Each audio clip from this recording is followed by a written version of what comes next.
Welcome, Kaijudo 24/7 fans. Today we've got a commentary match between Joshua Lueder and Michael Austin. This is the top 4 match for these two players. Michael Austin is playing 4 Civ Control, and Joshua Lueder is playing Light Nature Enforcer Beastkin. So we see turn 1 Michael Austin zones a Aqua Strider, trying to unlock some colors. Doesn't really know what he's playing against yet. I don't know that they had... Oh no, I believe they had played like a fun match earlier in the day, so he did know, felt that he didn't need the blockers early. So then we see Michael put down Gigahorn Charger into mana. We see Cultivate from Joshua. Comes into play untapped, and it's enough for Magnus to magnetize, so that's pretty lucky there. I'm sure it's probably built to be able to do that, but sometimes in the control decks you're hoping to do that, maybe sprout and then get a blocker out, and then you hit a dual Civ and it doesn't work out. So here we see a Bloom Warden, which should be able to slow Joshua down for quite a while here, moving into turn 4, unless he's running the 4-drop Enforcer Evo. Pretty strong play from a control player here. Get a big blocker out and just kind of hope they don't have anything to tap it down or get rid of it or bounce it. Joshua wasn't playing blue though, so here we see an interesting card, Cultivate. I don't know that I've seen this see a lot of play, but what Joshua's going to do here is look at his top card of his deck, and he can choose to either zone it or put it into his hand. It does not have Shield Break, so it's not, I don't know, it's comparable to Sprout in that it just ramps you up 1, but it's very interesting. They made it not have Shield Breast to kind of balance it out. This would definitely see play over Sprout if it had Shield Break, and then he ended up zoning that Root Trap off of it. We see a Cassie going to mana for Michael, and he Reap and Sows. He's got time. There's no pressure on board, so he's probably feeling pretty good about now. Zones another blocker, so that tells us he's hopefully got, let's see, looks like I moved the camera here. No Lyra, but he's got plenty of block. He's got a Lemon in hand here. So he's prioritizing the blockers that will go to mana if they do get answered. Which is the correct play here because he wants to get his 9 mana as fast as he can. So we see Joshua drop a Metal Lemon and pass the turn. So what we're telegraphing here with the Lemon is probably a Blinder Beetle Prime.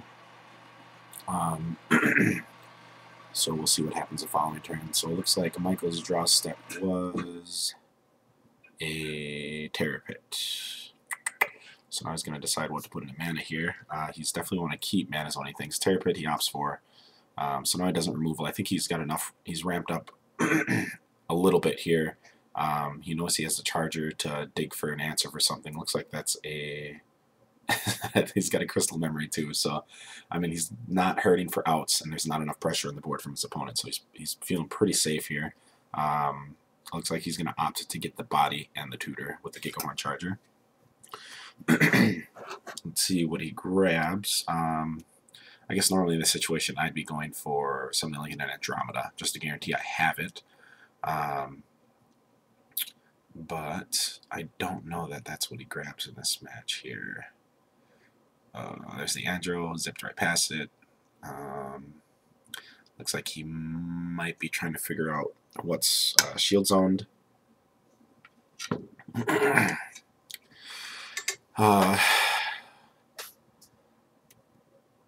Hasn't really pulled anything to the front, so he's going for more of a finisher, it looks like, because he grabs the E-Haven. So he figures he's gonna have enough time.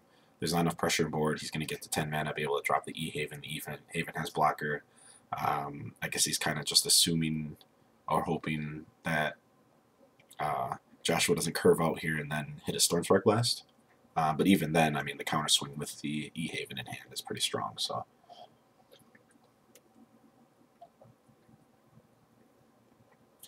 So Joshua's down to 3 cards in hand here, 5 mana. Telegraph the BB Prime. Knows there's an E-Haven on the way, so he's probably trying to figure out how he's going to keep pressure on here. He ends up zoning a... I can't quite see that here, but he zones some sort of spell. So we see he even zones an Andromeda. Michael zones an Andromeda. to Crystal Memory for, I didn't catch what that was, kind of zipped to his hand pretty quick for something I'm sure we'll see in a second. So everything's kind of just going according to plan here for the control player. The aggro deck hasn't applied enough pressure. He's just kind of cruising to his finishers. And then we see a Mesmerize. So we crystal for the Mesmer to see what was in the hand. We see a Stormstrike Blast, and is that the Trample card? When a creature kills a creature, blow up an opponent's shield. I think that's what that is. Rampage. I think it's a Rampage. So it lets him keep the Rampage, makes him disco the Stormspark. And ships the turn. No need to break shields, no need to give him more juice after you've answered some, and the lemon is, of course, bigger than the Gigaron Charger, so nothing's going to get going there. So we see him zone the Rampage. Look at his hand. I mean, as an aggro player, it's pretty rough. And then he shipped the turn. So Michael's at 4, 5, 6, 7 mana here. So he's still a ways away. It looks like he top decked another Mesmerize. So he's gonna zone the lemon and he's gonna mesmerize the last card. Oh, poor Joshua. Alright, and it's another Rampage. So it's all of those out. So what's interesting is he is running the Cultivates. So having that card in the deck now, it allows him to, if he rips it, now it's not just a dead card, as opposed to like a Sprout. If you rip a Sprout, you kind of just gotta zone it. Especially this late, you don't want to accidentally mana zone something you could use. But whatever it is he grabbed, he opted not to play, so probably some sort of spell. Michael drew Root Trap into mana. Yep, he's just kind of curving to E-Haven here. Joshua takes his draw step. And zones a Jurlon, so it looks like he's running 3 colors here, and he didn't have access to his darkness yet. And we see a zone Sprout and to a E-Haven. Okay, I think he's taking the trigger there. Draws, I think it's a Mesmerize. I could be wrong. Don't know what it is.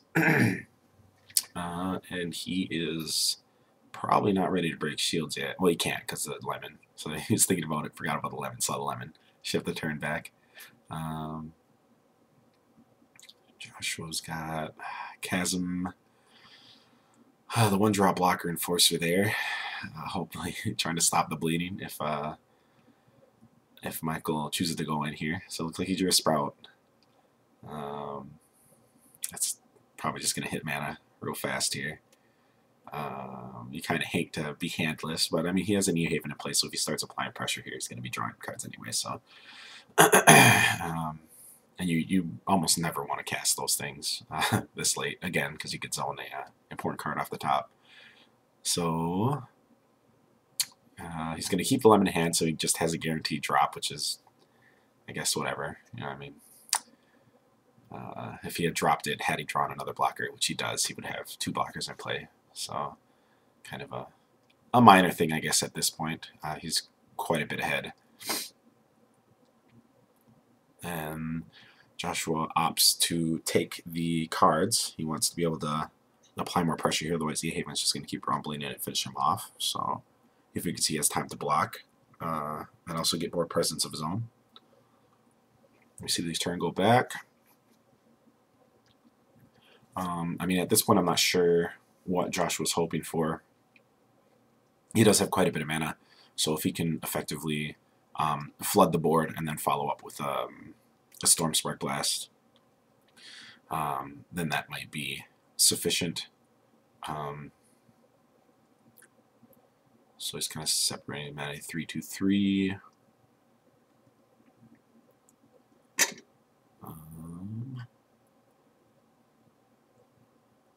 Yeah, he's kind of behind here.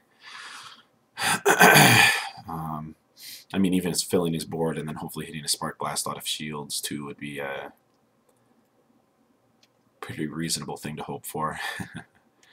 But with only 1 creature in play here that can swing, even if he drops a 3-drop, 1-drop, 4-drop, So 4 mana, Starseed Squadron. Okay, so that's pretty scary. Another Chasm Entangler. He doesn't really have anything in play though that has that much reach. All right, so that's Shaman of the Vigil, which is going to let him untap his Enforcers at the end of the turn and give all of his Beastkin Protector.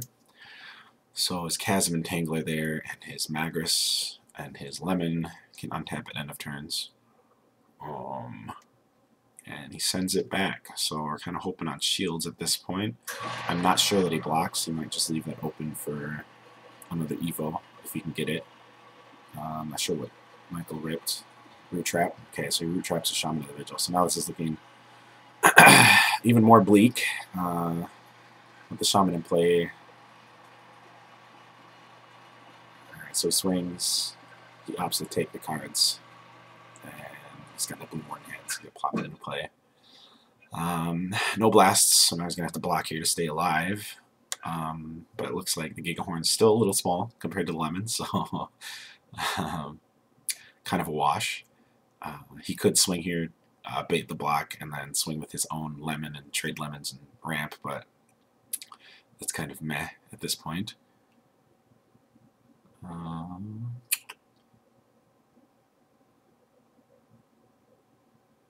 So Joshua drew his card, looked at his card, now he's kind of shuffling his hand.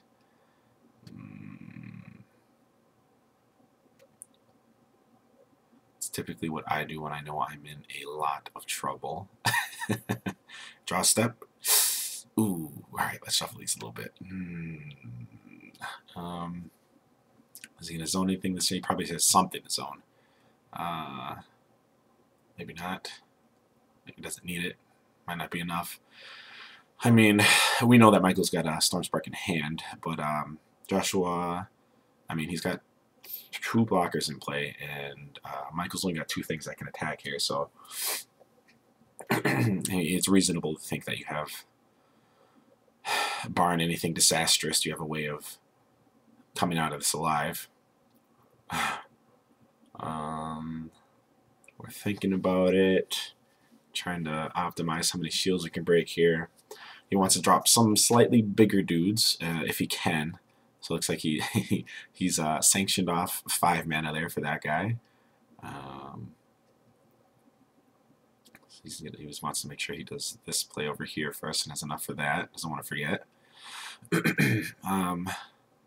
Which can happen if you tunnel vision yourself. Sometimes you're like, oh, sweet, deep. Oh, the best line of play I just totally cut myself off of because I went too quick. So let's see, we got a 3 mana. Nope, opts not to. Wants to do the other play first. Okay, that's a Cobalt. So we see Cobalt, so he's going to get a new shield there.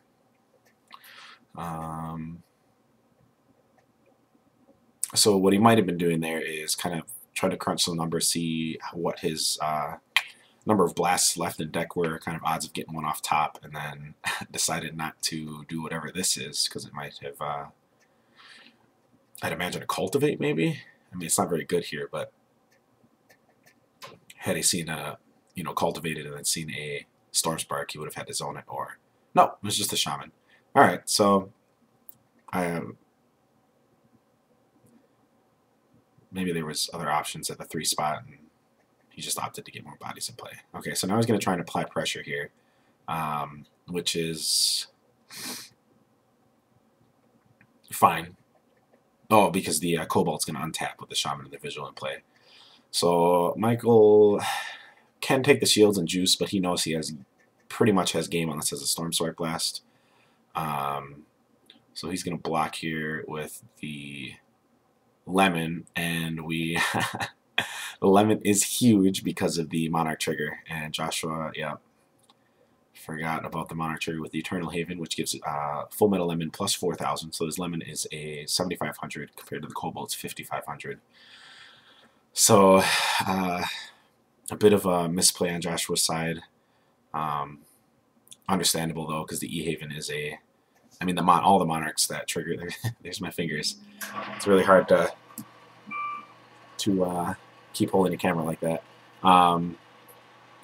That's a easy misplay to happen.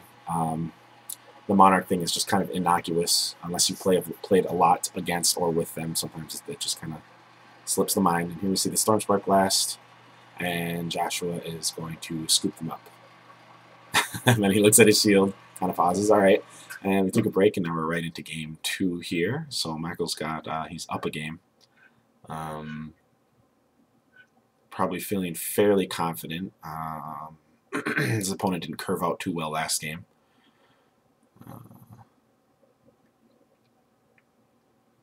So Joshua will probably be... Okay, so he lets Michael go first, wants to see that extra card, knows he needs to be able to keep juice in hand. So if he has a 1-drop here, which it doesn't really look like he does because he's about to play tapped mana, that's probably still a strong play if you can go, I mean, let them go first because you still have a turn 1 play. He knows Michael's playing Aqua Striders, but he saw him zone them last turn. So we see a Swordhorn hit Mana Zone, which is kind of rough. Swordhorn is a very strong card in these matchups, can run over a lot of Michael's blockers and just keep turning sideways without a care in the world. It is Bone Bladesable and whatever, but I mean, if they don't have it, they don't have it, and then you could just get there by swinging with a Swordhorn. So we've got a Sprout, a Blue Morden, Crystal Memory, Storm Spark Blast, and I think some sort of triple strike card in Michael's hand here. Oh, nope, it's a Lemon. So Lemon, Warden, Sprout, Crystal. So his options here, he might zone one of the Monosiv cards just to Sprout here, but he doesn't seem to want to do that. So here he zones the Lemon so he can unlock the colors he hasn't unlocked yet. So he's got all his colors now. I guess if I were in the position, I'd get greedy. I would zone the Warden. I'd much rather have a Lemon so I could counter swing here. So Joshua sprouts, but does not have the follow-up Magris and Magnetized like the previous game. So we see here another Crystal Memory in Michael's hand. So he's got 2. I'd be tempted to hold on to both, which it looks like he's going to probably do here. And then he plays the Sprout that he couldn't play last turn. Sprout's an Android of Mana, which probably doesn't bother him since he didn't even really want them last game. So let's see what happens. All right, turn 4, Joshua zones the Root Trap. So he's just hoping to win before he gets to Root Trap mana. Root Trap doesn't really help him this early. We see a Blinder Beetle hit mana into a Blinder Beetle Prime hit mana into a Blinder Beetle. So Michael's got the Mesmerize here, which is what I'm going to assume the play is. We see a creature in play, so we might also see a blocker. He wants to really preserve his shields. So we see one of the extra Crystal Memories hit mana, and he is going to Mesmer. He's going to opt for the Mesmer over the blocker. Okay, so I think he's hoping to cut off an Evo, which he does see here. We've got I think a Serpens. Serpens and Cobalt. He can take the Serpens, or he can make him get rid of the Cobalt, which I'm assuming he does. Cobalt is a double breaker. That's a lot of pressure. He doesn't really have an answer to Cobalt in his hand right now. So, yeah, gets the Cobalt, lets him keep the Serpens, and ships the turn back. So he'll definitely be picking up a shield, barring an Evo rip. So he didn't rip an Evo, puts a Rampage in the mana, and lets him pick up a shield here. And we've got a Grudge Weaver. So now we got 2 extra blockers in hand. We know the Serpent's going to hit play next turn, potentially. And then we have 3 blockers in hand. Grudge Weaver, Aqua Strider, Blue Morden. Let's see, he's got 5 mana, so he can play the Grudge and the Bloom and zone the Strider. Yep. And then he still has the Crystal Memory to tutor for a finisher later on. So we see these 2 hit play, and then he ships a turn. So now Joshua, we know he has the Serpents, so what he can do is Serpents, swing, get it blown up, and then get an extra shield, which isn't... So whatever he rips is good enough where or immediately he wants to play it. We see him tap down to 3, and then he asks about the Grudge Weaver, double checking the ability there. So Grudge Weaver, if it were to be banished, it would cause Joshua to discard a card. So Joshua's looking at the Serpents, trying to decide if he wants the Serpents or the Shields, and decide he really needs that Serpents in hand for more pressure, because it is a double breaker, and it is fairly large. So now we see he ripped a Eternal Haven, which he's going to put swiftly into the mana zone, and then he's going to cast a Crystal Memory. He's got 3 available mana.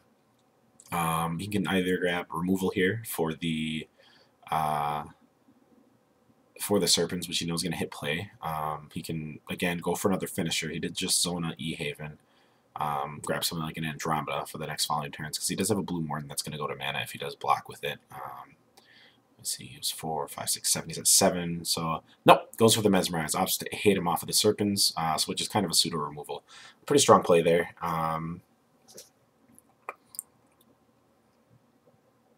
Because he knew it was going to be trouble if that Serpent's hit play, be a little bit of an annoyance. So he opted to just answer it before it even hit play. Mesmerize is kind of dead later, he knows, so he wanted to get that draw out of the deck. So we swing at the Grudge here because he doesn't have a hand, so we just get that blocker out of the way. Don't want to give our opponent more cards. He's at 7 mana, so, and we rip a Gigahorn Charger, which is pretty strong. He could zone it and say go, try and keep ramping to his finishers, but I think it's more ideal here to play it. Yep, plays Gigahorn. So now our options, I know for sure he has Lyras, so there's an option there, kind of lock down the Shaman. Well, the Shaman doesn't tap at end of turns though, so that won't get him anywhere. So we know our opponent's applying pressure, and he's going to go for the E-Havens. I guess my style is more Andro. I started when Andros came out in Kaijudo, so I know how strong that can be. Michael is very much so feeling the E-Haven plays, so he grabs the E-Haven there, which isn't wrong. We just saw Stormspark hard cast, so he knows there's only 2 left. And he ships it back. And we see a Cultivate. Alright, so again, this is a pretty strong card here for the aggro, and he wants to keep the card immediately. Snap keeps it, so we see the swing, and he could... Shaman is just a single breaker, so he could block here, go up to 8 mana, and then whatever, but he's going to opt to take the card, which is a Sprout, which is pretty good. So now he's at 9 mana. I'm sorry, 8. Unless I'm miscounting here. 3, 4, 5, 6, 7, 8. Then he rips a Lyra. Okay, so here's a situation I almost put him in if he had Gigahorn for the Lyra here. So he has the Lyra in hand. He can mana zone the Lyra and guarantee that he can rip whatever it is and put it in mana. Or so he taps the mana and then remembers that the Shaman untaps at end of turns because of its trigger there. And nothing in play is big enough to kill it, so he can't swing into it. So he zones the Lyra. So almost a pretty scary misplay there. Goes right in the mana to save himself, though. So now if Joshua applies pressure here without tapping down his blocker, he's automatically to Haven mana. Joshua knows that. Joshua's going to play a Starseed Squadron. Now he's counting his mana. So I mean, it's kind of tough here because you can not swing. I don't think he swings here. Oh, he swings here. So he's swinging here. We're going to block. We're going to put us to 10 so we don't have to zone whatever we draw. We're guaranteed the Haven now, so we don't have to worry about drawing a dual civ. Draws a lemon, I believe. E-Haven triggers. Just going to draw him a card. We see another lemon. He's got 2 lemons. He's going to act like he doesn't have 2 lemons. Kind of shuffle them around and put another lemon in play. So now we get a swole-looking lemon. E-Haven and a Giga Charger. Starseed and Shaman of the Vigil on the other side of the board. Draw step draws. So I'd imagine the Starseed Squadron was maybe what he saw off the Cultivate, because he didn't cast it right away because he only had 3 left. So here we see 6 coming down for a Wild Sky Sworn. Wild Sky Sword. I'm not as familiar with that card. I think it's just a big beat stick for him here. And he passes a turn back. So what Michael wants to see here is probably like a Cassiopeia. Okay, so Piercing Judgment's pretty good for him too here. We'll probably see both of these plays happen this turn. He's putting the 4-mana over there. He's going to decide on piercing targets first.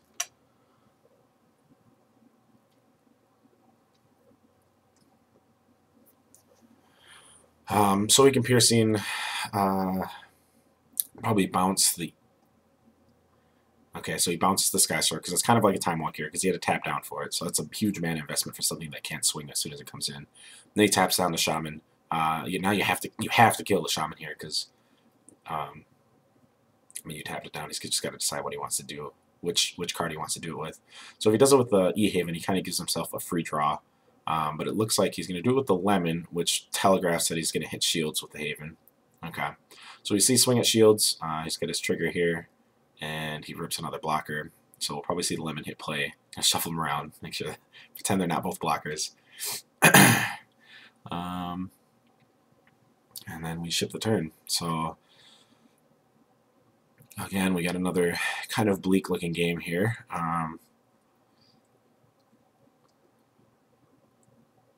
See what Joshua can do here.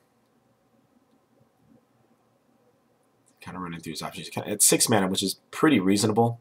But the tricky part here is once you get to this point, well, the control player knows the aggro player is kind of choked by his mana right now. He can play at most like two bodies that can swing maybe this turn. So we see this Wild Sky Sword hit the mana zone. Joshua doesn't want to time walk himself again and invest 6 mana into that one creature. And we see a blocker come down and another blocker come down. Joshua's got 3 cards left in deck. So he's now at this point, we're kind of looking at the oddly same situation as last game where Michael's got a E-Haven and a Gigahorn in play that can swing. So blockers are pretty effective here. So now we see an Andromeda off the top. If he Andros here, he may Andros some finishers, but he is so far ahead that Andromeda just kind of buys him a little bit of breathing room. It looks like that might be the play. He's kind of counting out his mana, seeing if he can play it, which he can. See the Andro hit play, pop. Get some shields. So now we feel really comfortable applying more pressure. If nothing else, even if you swing with a Haven and it gets blocked, you're still getting a card draw. So you're still plussing yourself. Joshua might opt to take the cards here. But I would almost... Sometimes I'd almost rather block when I can, while I can, because we know that Michael's going through a lot of cards. And he's going to take them.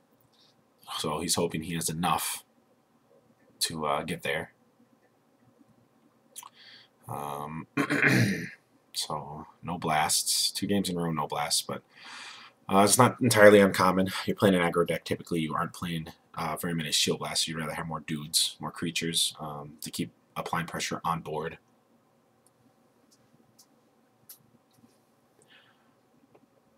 So it's kind of easy to see how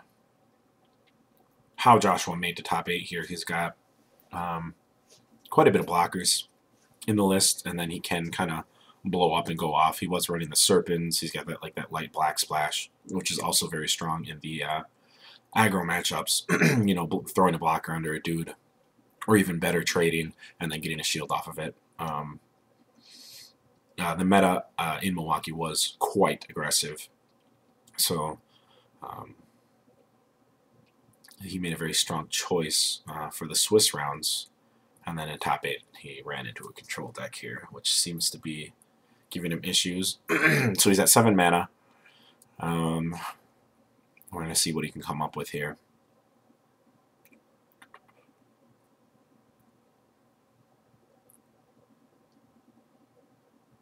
Kind of thinking about it. Again, he's probably only got 2 dudes that can hit play here. Ideally, one of them has blocker, otherwise he's just dead in the water.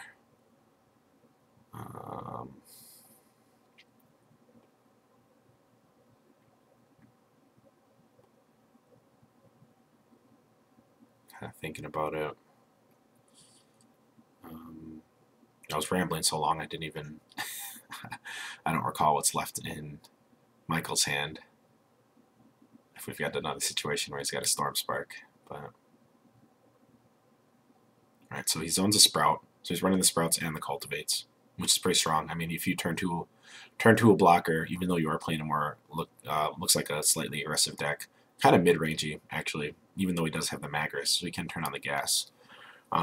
He is playing the Sprouts and the Cultivates, so he can wrap up to his big drops rather than mana zoning them early. We see a Lemon. She's got 2 blockers, 2 Michaels, 2 attackers. So he's going to make it through another turn here. Taps 3 more, probably plays... And there's a Cultivate, which is just as good as a draw, a filter. He's just going to filter through cards here.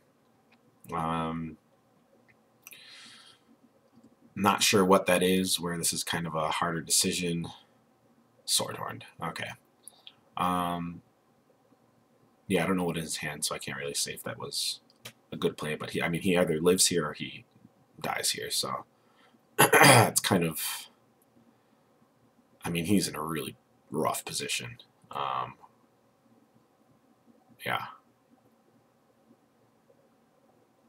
Alright, so we see a Terror Pit and a Piercing, which I think he might have mana for both. 7, 8, 9, 10, 11, possibly. So Piercing, shows him the Piercing Judgment, and Josh just got to scoop it up. So he had a Cobalt in hand and some other things, but it just wasn't quite enough. And that puts Michael to the top 4. Thank you for watching. We're hoping to maybe do some more of these commentaries. I'm not sure. Let us know what you think in the comments down below. And I'll have the other matchup on the channel as well. So if you want to see Michael Austin's finals match, go ahead and tune into that. Thanks for watching.